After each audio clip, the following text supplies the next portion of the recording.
नमस्कार, श्री स्वामी समर्थ. आज खायचं होतं मुलांना गोडाचा शिरा.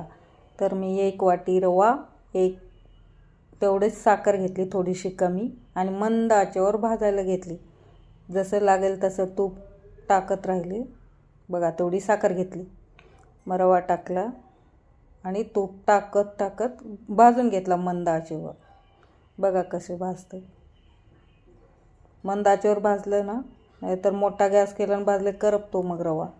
आणि इकडं पाणी गरम करायला ठेवलं, चांगलं उकळू द्यायचं पाणी.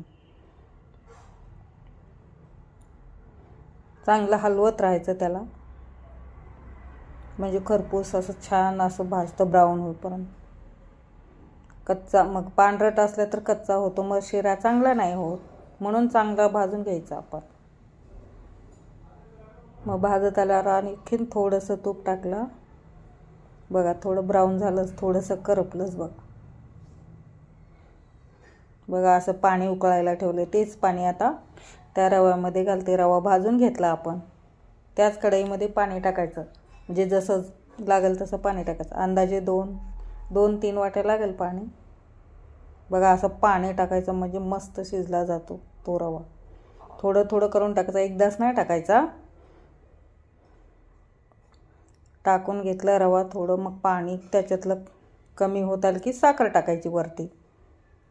मग आपल्याला काय काजू बदाम घालायचं ते घालायचं. मी काही नाही घातलं. बघा साखर टाकली तेवढी.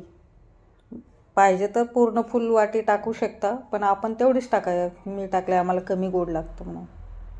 आणि वरून थोडं परत आणखीन थोडंसं तूप सोडला, म्हणजे मस्त असं मऊ, एकदम मऊ होतो शिरा.